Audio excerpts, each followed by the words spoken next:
Selamat siang sahabat hidroponik dimanapun berada. Hari ini saya akan menunjukkan kondisi tanaman kangkung dan tanaman pakcoy setelah usia kira-kira 15 harian ya teman-teman ya. Ini kondisinya itu sudah tumbuh tinggi sekali untuk tanaman kangkungnya. Jadi ini media tanamnya menggunakan rock wool ya teman-teman ya.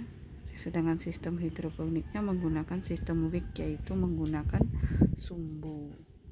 Ini hanya menggunakan kotak-kotak bekas makanan ya, kontainer makanan bekas yang dari plastik itu. Kemudian ada ini beberapa yang menggunakan botol-botol plastik juga. Tapi kelemahannya karena kemarin itu belum dicat ya teman-teman ya. Itu jadi ada beberapa botol itu yang air nutrisinya itu ya teman-teman, berlumut karena terkena sinar matahari. Tapi tidak apa-apa, nanti akan kami ganti dengan botol-botol yang sudah kami cat kemarin. Nanti ini juga akan kami cat biar pertumbuhan lumutnya tidak terlalu cepat ya teman-teman, sehingga mengganggu pertumbuhan dari tanaman ini. Ini adalah pakcoy teman-teman, hijau dan subur ya teman-teman, sudah tinggi.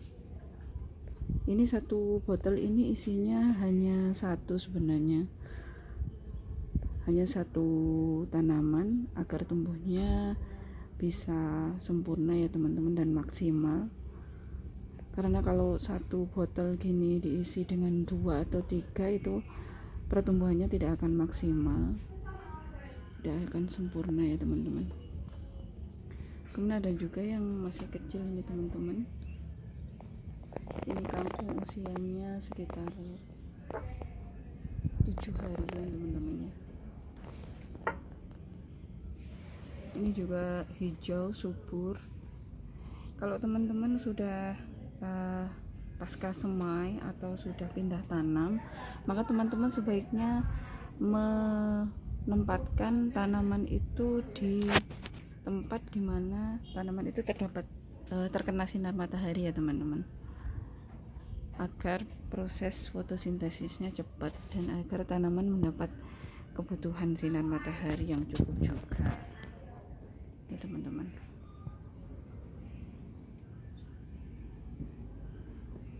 Super sekali. Ini harus dicek kondisi airnya rutin setiap hari ya teman-teman, karena kalau semakin terkena sinar matahari maka nutrisinya akan cepat habis teman-teman.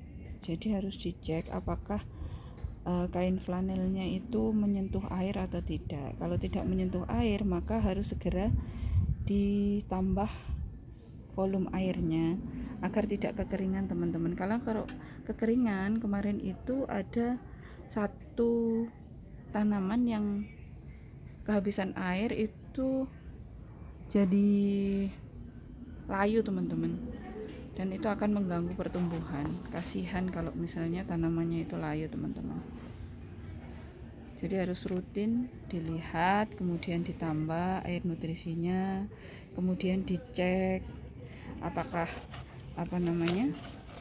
akarnya itu masih putih atau coklat. Kalau masih putih insya Allah masih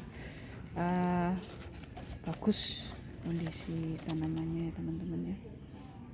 Ini teman-teman ya.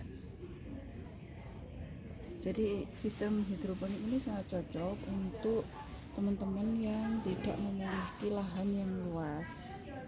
Jadi memanfaatkan barang-barang yang ada, kemudian ditempatkan di tempat-tempat yang sempit juga bisa, dan juga tidak terlalu mahal teman-teman.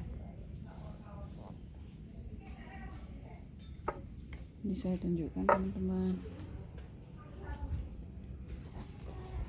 Ini cukup terkena sinar matahari kira-kira 4 jam lebih ya teman-teman.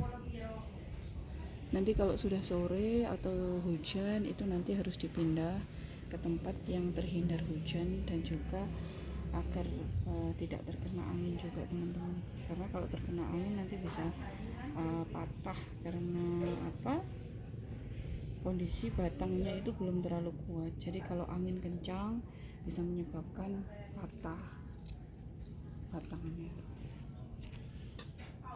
teman-teman. Oke, saya kira cukup segitu saja untuk hari ini. Semoga teman-teman yang ingin berhidroponik itu semakin semangat untuk menanam dengan sistem hidroponik. Jadi tidak perlu berkecil hati karena tidak memiliki lahan. Dimanapun asal ada niat, insya Allah kita bisa menanam dan memproduksi sayuran teman-teman atau buah-buahan. Oke, selamat siang dan selamat beraktivitas teman-teman. Assalamualaikum warahmatullahi wabarakatuh. Bye.